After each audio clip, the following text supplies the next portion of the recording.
हर हर महादेव। आदि शंकराचार्य जी ने सनातन धर्म के लिए भारतवर्ष के उत्तर, दक्षिण, पूर्व, पश्चिम चारों दिशाओं में 4 धाम स्थापित किए थे और वे 4 धाम है बद्रीनाथ, द्वारिका, पुरी और रामेश्वरम। गुजरात राज्य का द्वारका शहर वह स्थान है जिसे भगवान श्री कृष्ण ने बसाया था।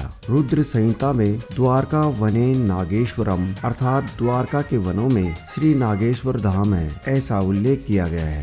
द्वारका शहर से 17 किलोमीटर की दूरी पर ही दारुकावन स्थान पर प्रसिद्ध श्री नागेश्वर ज्योतिर्लिंग स्थापित है। यहाँ तक पहुँचने के लिए आपको सड़क मार्ग से जाना होता है। एक बात तो माननी पड़ेगी, गुजरात राज्य में आप किसी भी जगह जाओ, सभी जगह शानदार सड़कें, हाईवे और मेगा हाईवे मिलेंगे। दारुकावन द्वारका से भेट द्वारका जाने वाले रास्ते में थोड़ा साइड में पड़ता है। यहाँ जाने के लिए भी एक शानदार सड़क बनी हुई है। दारुकावन में स्थित श्री नागेश्वर ज्योतिर्लिंग एक सुनसान जगह में स्थित है। एक साधारण सी सड़क के एक मोड़ पर अचानक इस धाम का तोरण द्वार आ जाता है, जो देखने में बहुत ही शानदार है। अगर ये शिव जी की विशाल प्रतिमा यहाँ विराजमान नहीं होती तो पता ही नहीं चलेगा कि यहाँ दुनिया का 12वां दिव्य ज्योतिर्लिंग स्थापित है। और सही भी है, तप व साधना के लिए ऐसा ही एकांतिक माहौल चाहिए होता है।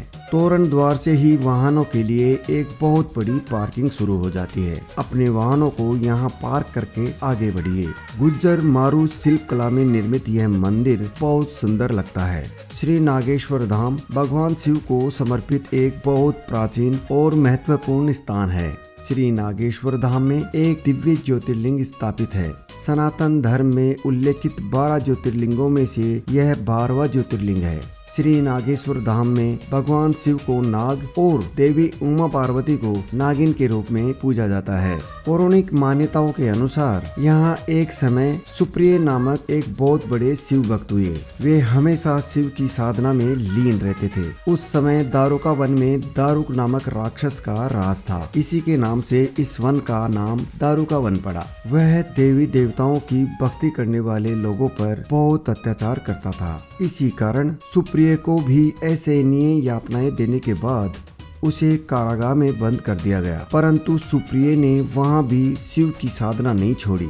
उनको देखकर वहाँ बंद दूसरे कैदी भी भगवान शिव की भक्ति करने लगे। इस पर दारुक ने उन पर पहले से भी ज्यादा अत्याचार करना शुरू कर दिया। भक्तों के हृदय से निकली आवाज से भगवान शिव नाग के रूप में प्रकट हुए और उन्होंने दारुक राक्षस का वध किया। फिर अपने असली रूप में आकर बंदी गृह से समस्त कैदियों को छुड़वाया। इसी कारण इस स्थान का नाम श्री नागेश्वर धाम पड़ा। इतना बड़ा व महत्वपूर्ण तीर्थ स्थल होने के बावजूद भी यहाँ आज तक कोई इंसानी बस्ती या बसावट नहीं है। इसका क्या रहस्य है, समझ से परे है। यहाँ ठहरने के लिए कोई होटल या धर्मशाला भी नहीं है। हाँ, खाने पीने की कुछ दुकानें जरूर है जो सिर्फ रात्रि 8 बजे तक खुली रहती है। मंदिर का दर्शन हॉल इतना विशाल है कि यहाँ हजारों लोग बिना किसी रुकावट के दर्शन कर सकते हैं। दर्शन हॉल में घुसते ही आपको यहाँ छोटी छोटी प्रसाद और पूजन सामग्री की सजी हुई दुकानें मिल जाएंगी। यहाँ से आप पूजन सामग्री ले सकते हैं।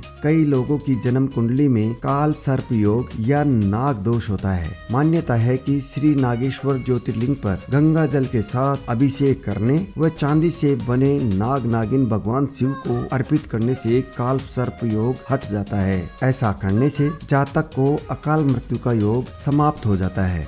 यहीं पर बने काउंटर से आप विशेष पूजा अनुष्ठान या जल अभिषेक आदि के लिए कूपन कटवा सकते हैं। कूपन कटवाने पर ही आपको मंदिर के गर्भगृह में जाने की अनुमति मिल पाएगी। जलाभिषेक करने के लिए गर्भगृह में धोती पहनकर जाना पड़ता है। द्वापर युग में तो भगवान श्री कृष्ण ने नागेश्वर धाम में कई बार गंगा जल से अभिषेक किया। कूपन लेने के बाद आपको मंदिर ट्रस्ट की तरफ से एक पुरोहित मिलेंगे जो आपको गर्भगृह तक लेकर जाएंगे और वो ही आपकी पूजा अनुष्ठान करवाएंगे।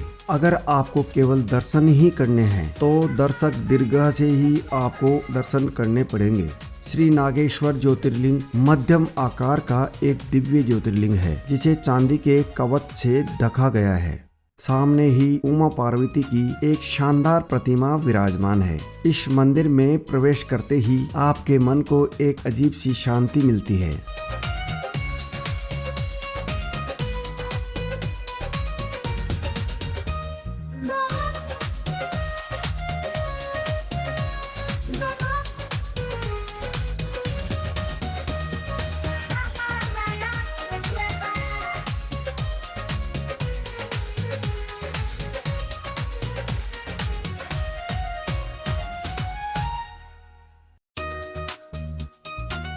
दर्शनों के बाद मंदिर से बाहर निकलते ही आपको एक और मंदिर मिलेगा। यह मंदिर देवताओं में सबसे बड़े देवता श्री शनिदेव का है। शनिदेव की यह प्रतिमा काले पत्थर से बनी हुई है। पीछे ही इनका वाहन कौवा भी दिखाई दे रहा है।